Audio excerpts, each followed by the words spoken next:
नमस्ते साथियों, सशक्त भारत से मैं डॉक्टर R.K. वर्मा। जल्दी से विषय पर आते हैं। महाकुंभ। आप बहुत सारे वीडियो देख रहे होंगे कुंभ के ऊपर, लेकिन साथियों मैं आपको कुछ ऐसी बातें बताने जा रहा हूं महाकुंभ के बारे में जिनसे हमारी पीढ़ी बचपन में जिनसे वाकिफ नहीं थी, नहीं जानते थे हम लोग, और जो आज की पीढ़ी है उसके बच्चे और युवा जानते नहीं है, लेकिन वो जाने इसलिए मैं वीडियो में वो तथ्य आपको बता रहा हूं। मेरी विनती है कि वीडियो आप पूरा जरूर सुनिएगा, क्योंकि शुरुआत में आपने हटा दिया और आगे बहुत अच्छे अच्छे तथ्य हैं। पूरा सुनिएगा। इतिहास के बारे में अगर बात करें कुंभ के, तो कम से कम 2000 साल पहले या संभवतः उसके भी पहले से कुंभ, महाकुंभ कह लीजिए, 6 साल में अर्ध कुंभ, महाकुंभ को माघ मेला भी कहते हैं, ये चला आ रहा है। ये लोकप्रिय कब हुआ इसके बारे में जानिए। ये लोकप्रिय हुआ सन शायद 613। ये राजा हर्षवर्धन थे, आपने नाम सुना होगा राजा हर्षवर्धन का। उन्होंने इस कुंभ मेले को बहुत दान दिया, खुद सहभागिता की, और उन्होंने इसको काफी लोकप्रिय बनाया। कैसे, ये बताता हूं। राजा हर्षवर्धन शैवाइट थे। साथियों आपको बताऊं कि पहले सनातन के 3 धड़ होते थे। एक शैवाइट होता था, एक वैष्णव होता था, एक ब्राह्मण होता था। ब्राह्मण का होता ब्राह्मण नहीं, जो ब्रह्मा जी के फॉलोवर थे ब्राह्मण थे, विष्णु जी के फॉलोवर वैष्णव थे। आप वैष्णव भोजनालय सुनते होंगे। उसी तरह शिव जी के जो भक्त थे वो शैवाइट होते थे। ये तीनों धड़, तीनों सनातन थे। तीनों धड़ों में आपस में नोकझोंक होती थी कि हम ऊपर कि तुम ऊपर। और जो राजा हर्षवर्धन थे वो शैवाइट थे, शिव के भक्त थे। हालांकि जीवन के बाद में वे बौद्ध धर्म को भी बहुत पसंद करने लगे, उसके भी थोड़े से अनुयायी हो गए थे। तो साथियों, राजा हर्षवर्धन ने इस महाकुंभ मेले में एक सनातन को जोड़ने का प्रयास किया, क्योंकि तब तक कुछ और शाखाएं भी सनातन की आ गई थी। मैंने आपको शैवाइट और वैष्णव ब्राह्मण बताए। बुद्धिज्म आ गया था। बहुत महात्मा बुद्ध सनातनी ही थे, लेकिन वो मध्य मार्ग वाले सनातनी थे, यानी कि उन्होंने डाइल्यूट कर दिया था सनातन धर्म को। जैन बुद्ध से भी पहले थे, तो जितने भी जैन मुनि थे वो सब भी। तो ये जितने भी धड़ थे सनातन के, सबको एक पटल पर कुंभ में लाकर एकता प्रदर्शन करवाया राजा हर्षवर्धन, जो कि शैवाइट थे। और उसके बाद से ये कुंभ जो है महाकुंभ के रूप में काफी प्रचलित, लोकप्रिय हो गया। उसके बाद साथियों क्या हुआ, उसके बाद चलता रहा।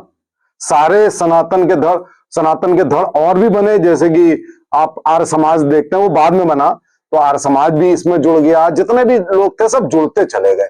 तो एक तरीके से आप देखिए कि कुंभ मेला एक रिलीजियस पॉलिटिकल ऑर्गेनाइजेशन टाइप का बन गया था। आध्यात्मिक, लेकिन आध्यात्मिक के साथ साथ ये एकता का प्रतीक भी बनता चला गया। अब इसमें जो आध्यात्मिक था, जो राजा हर्षवर्धन के पहले जो लोग कुंभ में आते थे, वो किस भावना के तहत आते थे, वो भी आप सुन लीजिए। उसके पीछे क्या अध्यात्म था। देखिए, सनातन की एक सबसे बड़ी थ्योरी है मोक्ष। मोक्ष का मतलब है कि जीवन मृत्यु के चक्र से बाहर निकलना, क्योंकि हम पुनर्जन्म में विश्वास करते हैं। तो ये होता है कि 84 लाख योनियों में जन्म लोगे और कभी कीड़ा मकोड़ा बनोगे, कुत्ता बिल्ली बनोगे, सब होगे। तो ये था कि भाई कुछ ऐसा कर लो कि हमारा पुनर्जन्म ना हो, हम उससे मुक्ति पा जाएं। तो उस मुक्ति से पाने का तरीका क्या था साथियों? यह तरीका था कि हम सनातन धर्म में हमेशा नदियों की पूजा करते थे। आप देखिए, भारत में ज्यादातर नदियों के नाम भगवान के नामों पर हैं। आप गंगा है, ब्रह्मपुत्र है, यमुना है, सरस्वती है, ज्यादातर नदियां भगवानों के नाम पर हैं। हम नदियों को भगवान मानते हैं। और जब 3 नदियों का संगम हुआ, गंगा, यमुना, सरस्वती, तो ये हुआ कि 3 नदियों का संगम है, और इस संगम में अगर हम डुबकी लगाएंगे, सूर्य के सामने यानी कि अग्नि का प्रतीक, वायु हवा होती है, पृथ्वी बगल में है ही, तो जितने पंच तत्व के साथ हम डुबकी लगा रहे हैं उस संगम में, तो हम एक तरह से पंच तत्व में विलीन हो जाते हैं और हमें एक मुक्ति सी मिल जाती है, मोक्ष सा मिल जाता है।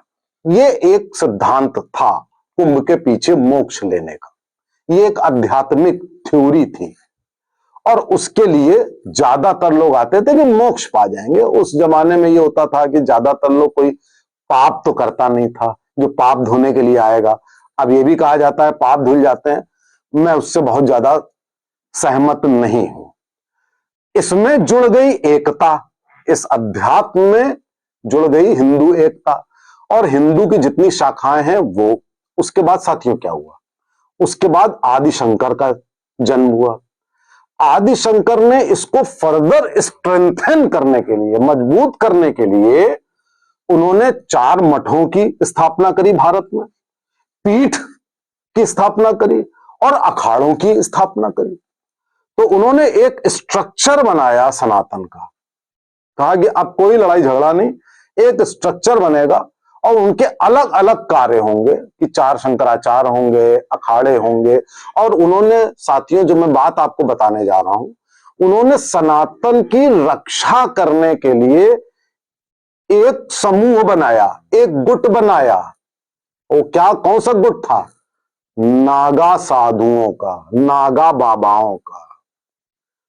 और उनका कार्य क्या था? लड़ना नहीं था, उनका कार्य था सनातन धर्म की रक्षा करना, कि जहां मौका पड़े आप आइए, रक्षा करिए। आदि शंकराचार्य का ये थ्योरी थी उस समय, नागा साधु का निर्माण करने के लिए।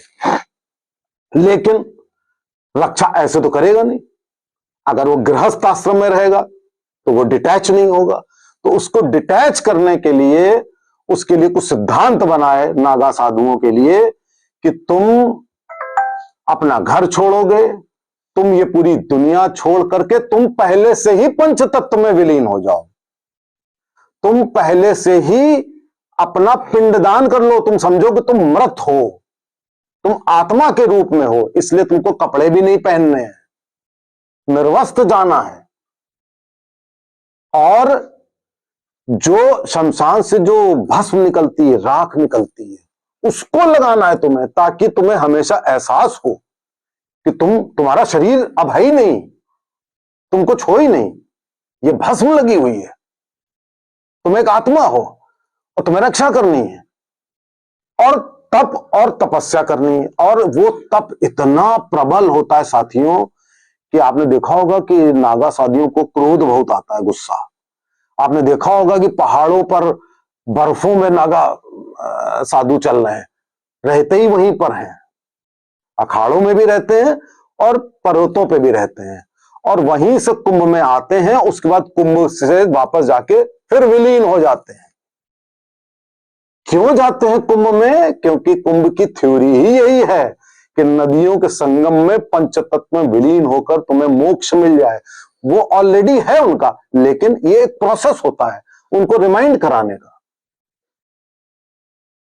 अब आप देखिए कि जब आदि शंकराचार्य ने नागा साधुओं का ये निर्माण किया, बने, प्रारंभ में नागा साधु आपको इस भारत की जहां जहां धर्म की रक्षा थी वहां वहां पाए जाते थे। उसके बाद ये हुआ, ये बात मैं समझता हूं कि आदि शंकराचार्य के 400-500 साल के बाद एक लंगड़ा मुगल आया भारत में, लंगड़ा मुगल, दरिंदा। उसने क्या किया, नाम तो समझ गए होंगे, तैमूर। उसने क्या किया कि उन्होंने कहा कि ये क्या होता है महाकुंभ, जरा देखा जाए। उसने वो फौज लेकर वो हरिद्वार पहुंच गया। हरिद्वार में भी होता है कुंभ, तो वो वहां पे लोगों ने समझा, नागा साधुओं ने भी समझा कि इसको कुछ श्रद्धा है तो ये आ रहा है नहाने। उसने आके कहते हैं कि 5000 लोगों का कत्ल कर दिया। वैसे वो ये जो तैमूर महोदय थे, इन्होंने लाखों हिंदुओं का नरसंहार किया है। आप जरा देखिए कि इस शख्स के नाम पर हमारी फिल्म इंडस्ट्री में एक जो हीरो हीरोइन है अपने बच्चे का नाम रखते हैं। आप जरा देखिए, लोग कहते हैं नाम में क्या रखा है, लेकिन साथियों इतना विध्वंसक और नकारात्मक नाम में बहुत कुछ रखा होता है। जो देखेगा, आजकल नेट का जमाना है, वो क्या उसकी मानसिकता होगी, किसको वो नकल करने की कोशिश करेगा, ये आप जान सकते हैं। खैर, तो ये साथियों नागा साधुओं के बारे में मैं बता रहा था कि ये नागा साधुओं से कुंभ में एक एडेड अट्रैक्शन होता है और उससे बाकी की जनता ये जानती है, जानने की कोशिश करती है कि ये भभूत क्या है, ये पंचतत्व क्या है, ये मोक्ष क्या है, ये पवित्र नदियां क्या है, हमारा अस्तित्व क्या है, हमारा अध्यात्म क्या है।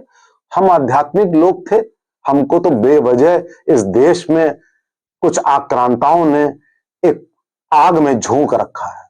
तो साथियों, मेरी आपसे विनती है कि आप इस वीडियो में बताए गए तथ्यों को इन युवाओं को और बच्चों को बताएं कि कैसे ओरिजिन हुई, कैसे उसमें लोग जुड़ते गए। और आज भी आप देखिए, वहां पे सारे हिंदुओं के जितने ऋषि मुनि हैं, जितने धड़ के, उसमें कोई ये नहीं है कि बौद्ध नहीं है, जब बौद्ध भी है, जैन भी है, दिगंबर मुनि भी है और आर्य समाजी भी है, सब नागा साधु सब लोग हैं, आम जनता भी है, 45 करोड़ लोग हैं। इससे सनातन की एकता को बढ़ाना है और साथ में उसका इतिहास आपको अपने बच्चों को बताना है। जय सनातन, नमस्ते, जय हिंद।